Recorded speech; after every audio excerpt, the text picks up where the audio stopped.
This is the reading for day 250 of the year 2021, and the date is September 7, 2021. I'm reading from the New Living Translation of the Chronological One-Year Reading Bible. Today's scripture is from the book of Daniel. Heading, Daniel's Vision of Four Beasts. Daniel chapter 7, starting at verse 1. Earlier, during the first year of King Belshazzar's reign in Babylon, Daniel had a dream and saw visions as he lay in his bed. He wrote down the dream, and this is what he saw. In my vision that night, I, Daniel, saw a great storm churning the surface of the great sea, with strong winds blowing from every direction. Then four huge beasts came out of the water, each different from the other. The first beast was like a lion with eagle's wings. As I watched, its wings were pulled off, and it was left standing with its two hind feet on the ground, like a human. And it was given a human mind. Then I saw a second beast, and it looked like a bear. It was rearing up on one side, and it had 3 ribs in its mouth between its teeth. And I heard a voice saying to it, "Get up, devour the flesh of many people." Then the third of these strange beasts appeared, and it looked like a leopard. It had 4 birds' wings on its back, and it had 4 heads. Great authority was given to this beast. Then in my vision that night I saw a 4th beast, terrifying, dreadful, and very strong. It devoured and crushed its victims with huge iron teeth and trampled their remains beneath its feet. It was different from any of the other beasts, and it had 10 horns. As I was looking at the horns, suddenly another small horn appeared among them.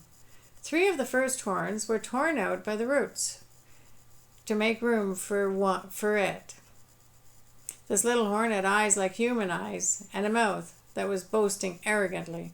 I watched as thrones were put in place, and the Ancient One sat down to judge. His clothing was as white as snow, and his hair was like purest wool. He sat on a fiery throne with wheels of blazing fire, and a river of fire was pouring out, flowing from his presence. Millions of angels ministered to him. Many millions stood to attend him. Then the court began its session, and the books were open. I continued to watch, because I could hear the little horn's boastful speech. I kept watching until the 4th beast was killed, and his body was destroyed by fire. The other 3 beasts had their authority taken from them, but they were allowed to live a little longer. As my vision continued that night, I saw someone like a son of man coming with the clouds of heaven.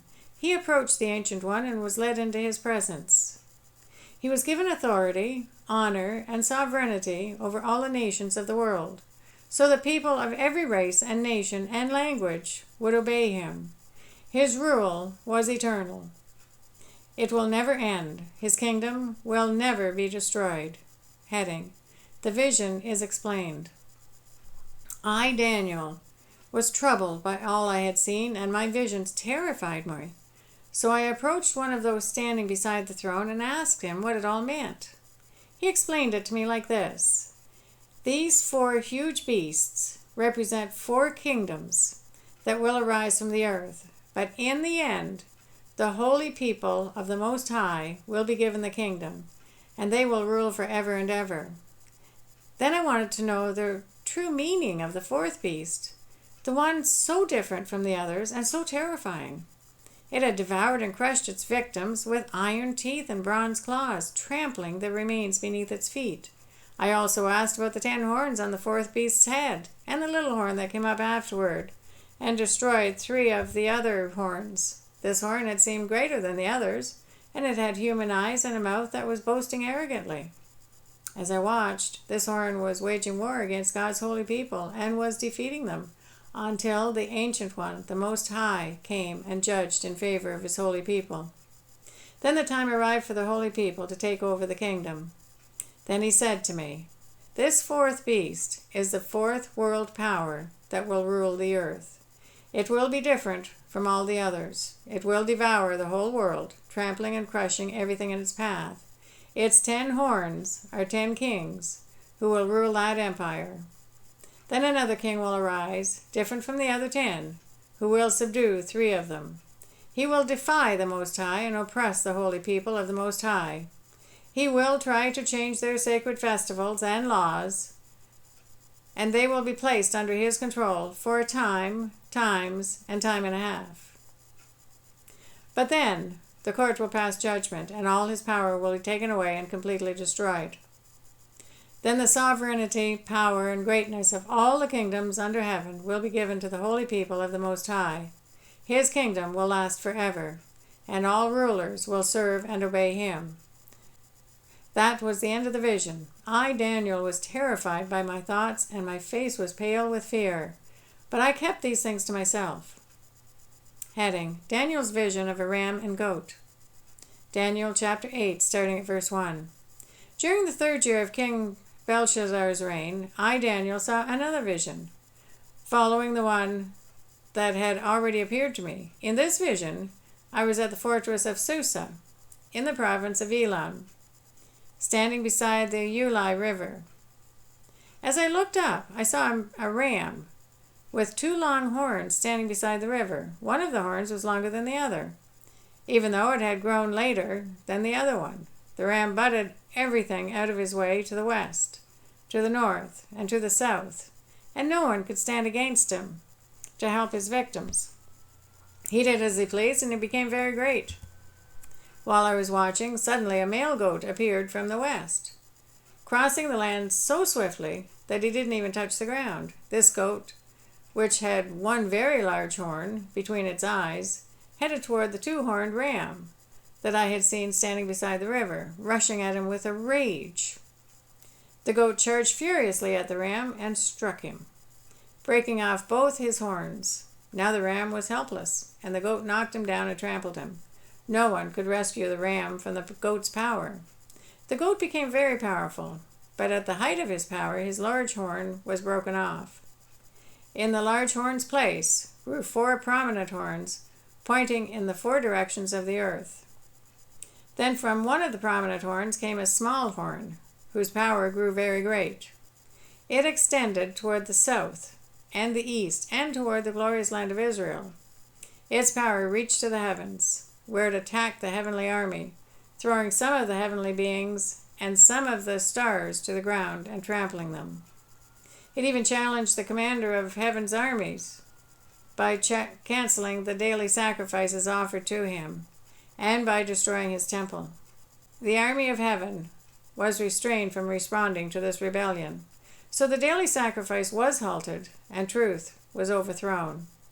The horn succeeded in everything it did. Then I heard 2 holy ones talking to each other. One of them asked, "How long will the events of this vision last? How long will the rebellion that causes desecration stop the daily sacrifices? How long will the temple and heaven's armies be trampled on?" The other replied, "It will take 2,300 evenings and mornings. Then the temple will be made right again." Heading: Gabriel explains the vision. As I, Daniel, was trying to understand the meaning of this vision, someone who looked like a man stood in front of me, and I heard a human voice calling out from the Ulai River, "Gabriel, tell this man the meaning of his vision." As Gabriel approached the place where I was standing, I became so terrified that I fell with my face to the ground. "Son of man," he said, "you must understand that the events you have seen in your vision relate to the time of the end." While he was speaking, I fainted and lay there with my face to the ground, but Gabriel roused me with a touch and helped me to my feet. Then he said, "I am here to tell you what will happen later in the time of wrath. What you have seen pertains to the very end of time. The 2-horned ram represents the kings of Media and Persia. The shaggy male goat represents the king of Greece, and the large horn between his eyes represents the first king of the Greek Empire. The 4 prominent horns that replace the 1 large horn show that the Greek Empire will break into 4 kingdoms, but none as great as the first. At the end of their rule, when their sin is at its height, a fierce king, a master of intrigue, will rise to power. He will become very strong, but not by his own power. He will cause a shocking amount of destruction and succeed in everything he does. He will destroy powerful leaders, and devastate the holy people. He will be a master of deception and will become arrogant. He will destroy many without warning. He will even take on the prince of princes in battle, but he will be broken, though not by human power. This vision about the 2,300 evenings and mornings is true, but none of these things will happen for a long time, so keep this vision a secret. Then I, Daniel, was overcome, and I lay sick for several days. Afterward I got up and performed my duties for the king, but I was greatly troubled by the vision and could not understand it. Daniel chapter 5, starting at verse 1. Heading, The Writing on the Wall. Many years later, King Belshazzar gave a great feast for 1,000 of his nobles, and he drank wine with them. While Belshazzar was drinking the wine, he gave orders to bring in the gold and silver cups that his predecessor Nebuchadnezzar had taken from the temple in Jerusalem. He wanted to drink from them with his nobles, his wives, and his concubines. So they brought these gold cups, taken from the temple, the house of God in Jerusalem. And the king and his nobles, his wives, and his concubines drank from them. While they drank from them, they praised their idols made of gold, silver, bronze, iron, wood, and stone. Suddenly, they saw the fingers of a human hand writing on the plaster wall of the king's palace near the lampstand.